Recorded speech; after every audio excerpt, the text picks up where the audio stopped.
Welcome to Thinking Deeply About Primary Education, the podcast that makes time and space to think about pedagogy, teaching and learning, professional development, anything of interest to time poor but enthusiasm rich primary teachers.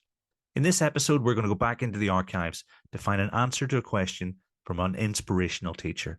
And for those of you who are hearing it for the first time, hopefully this points you towards an episode that you may want to listen to now. As you're listening, I think it would be fantastic to think about how you might respond to this question. And why not share it in the comments wherever you're listening, whether that be YouTube, Spotify, Apple Podcasts, or wherever you get your podcasts from. I hope you enjoy this episode, and I hope it provides useful food for thought for your professional development this year. Without further ado, let's spend some time thinking deeply about primary education.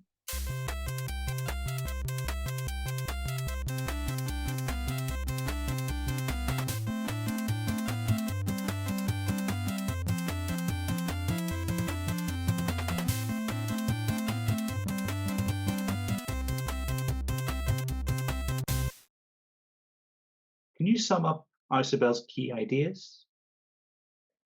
Yeah, I started writing them down, Kieran, and then I wrote about 5 pages. So I have to be a bit more brief because this is the overarching question where I'm just summarising.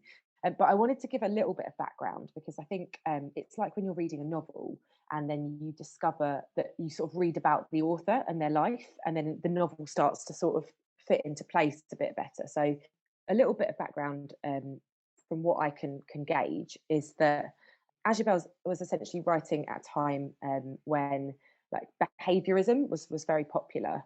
There was the view that kind of we don't need to look inside the black box of the mind and really think about learning in that perspective. We can just look at behavior and we can just look at associations.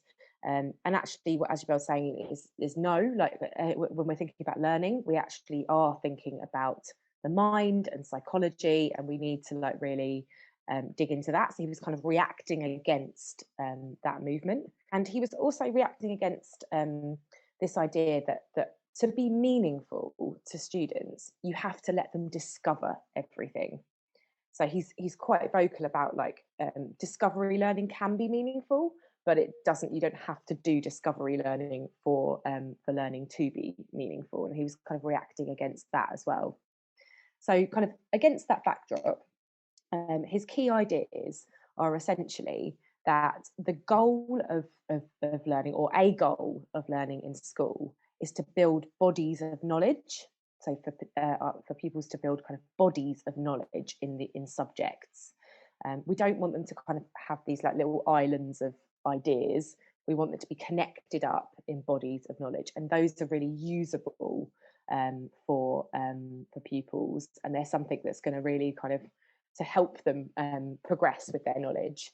And in order to store kind of vast amounts of knowledge, because our brains are kind of, our minds are kind of not like computers, we can't just like chuck things in and save them.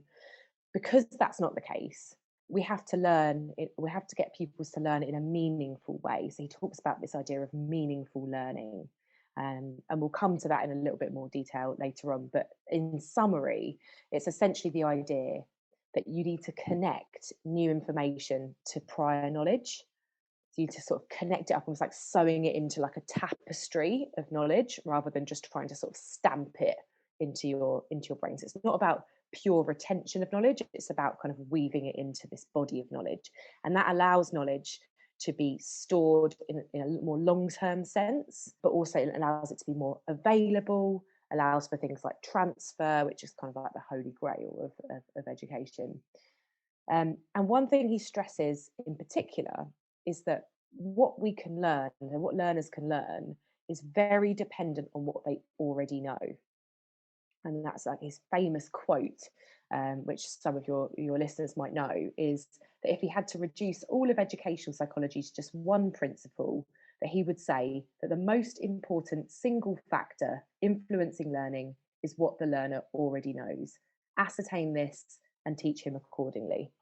So that what he calls cognitive structure, the prior knowledge that the learner has, dictates what they can learn. And so a lot of the kind of stuff which we'll talk about later about how to teach pupils is about ensuring that they have the relevant prior knowledge necessary to understand what you're going to teach them. So I'll stop there on like the kind of overarching stuff. So I know we're going to dig into more specific things later on.